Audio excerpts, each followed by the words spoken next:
Hello বন্ধুরা, আমি সঙ্গীতা ছোট ছাদ বাগান চ্যানেল থেকে আপনাদের অনেক অনেক স্বাগত জানাচ্ছি। আশা করি আপনারা সকলেই ভালো আছেন। আজ 2রা আগস্ট শনিবার, সময় এখন বিকাল 5টা। ওয়েদার ভীষণই ভালো ছিল সারাটা দিন। দুদিন ধরেই বৃষ্টিটা একটু কম আছে। যেভাবে মুষলধারার বৃষ্টি হয়েছে, গাছে ক্ষতি হওয়া স্বাভাবিক। আমি ভিনিগার নিয়ে চলে এসেছি, খুবই উপকারী একটা জিনিস আর খুবই উপকারী দেবে সমস্ত গাছের জন্য। অনেক পোকা মাকড়, কাঠবেড়ালি, ইঁদুর, পিঁপড়ে, ফাঙ্গাস, নানান ধরনের পোকার হাত থেকে মুক্তি দেবে। গত বছরও কিন্তু আমি ঠিক এই বর্ষার সময়তে ভিনিগারের প্রয়োগ কিভাবে গাছে করতে হয় সেটা দেখিয়েছিলাম। এবারও তাই আপনাদেরকে দেখাচ্ছি।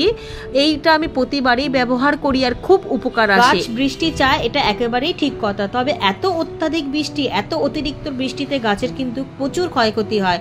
প্রচুর পরিমাণে পোকামাকড় ভীষণভাবে বেড়ে যায়। বিশেষ করে ওই যে মাটির মধ্যে শামুকগুলো জন্ম নেয় ছোট ছোট, সেগুলো কিন্তু প্রচুর পরিমাণে বেড়ে গিয়ে পাতা ঠাতা শেকড় টেকড় সব খেয়ে নষ্ট করে দেয়।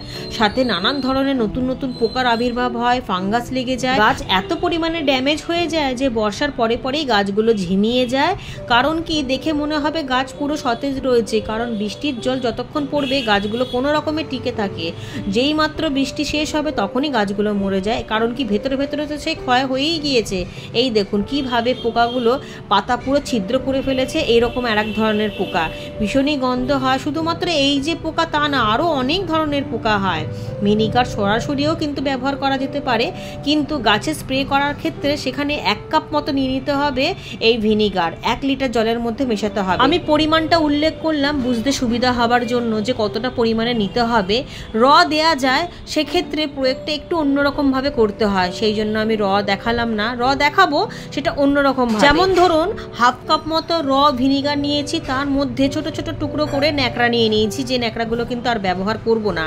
এই ন্যাকড়াগুলোকে ডুবিয়ে একটুখানি নিকড়ে নিয়ে যে কোনো গাছের গোড়ায় গোড়ায় রেখে দিলে পিঁপড়ে ঠিপড়ে, আঁশলা, টিকটিকি, এমনকি কাঠবেড়ালি, হনুমান এই গ্যাস গন্ধ থেকেই দূরে থাকবে।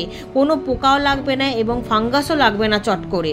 কিন্তু যেহেতু বর্ষা হচ্ছে, এই ন্যাকড়াগুলো তো ভিজে ধুয়ে বেরিয়ে যাবে, সেই জন্য আমি এখন দিচ্ছি না। শুধুমাত্র আপনাদেরকে বোঝাবার জন্য আমি একটু একটু করে দেখাচ্ছি যে এইভাবে ন্যাকড়াগুলোকে পুরো ডুবিয়ে যে কোনো গাছের গোড়ায় গোড়ায় রাখলে কিন্তু ইঁদুর তো কমবে।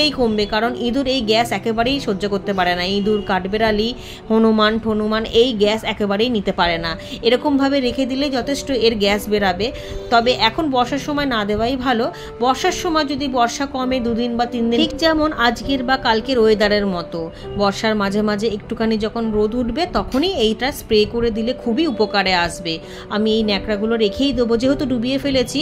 এইবার যে স্প্রেটা আমি তৈরি করেছি 1 কাপ ভিনিগার 1 লিটার জলের মধ্যে, সেটা সমস্ত গাছে দিয়ে দেবো। কোনো গাছ বাকি রাখবো না। খুব ভালোভাবে সমস্ত গাছের পাতা, ডগা, তলা সমস্ত কিছু ভিজিয়ে দেবো। গাছের গোড়ায় গোড়ায় খুব ভালোভাবে ভিজিয়ে দেবো। এখান থেকে যে গ্যাসটা বেরাবে, সেই গ্যাসেতেই কিন্তু পিঁপড়ে তো চলে যাবেই, আর সাথে সাথে যেগুলো আপনাদেরকে বললাম নানান ধরনের মিলিবাগ, পোকা, নানান ধরনের শামুক ঠামুক, এমনকি ইঁদুরে যে ফল নষ্ট করে দেয়, শেকড় কেটে দেয়, গাছ উপড়ে তুলে দেয়, সেই সব দিক থেকে একটু হলেও কিন্তু রেহাই পাওয়া যাবে। একবার ব্যবহার করে দেখুন, নিশ্চয়ই ফল পাবেন।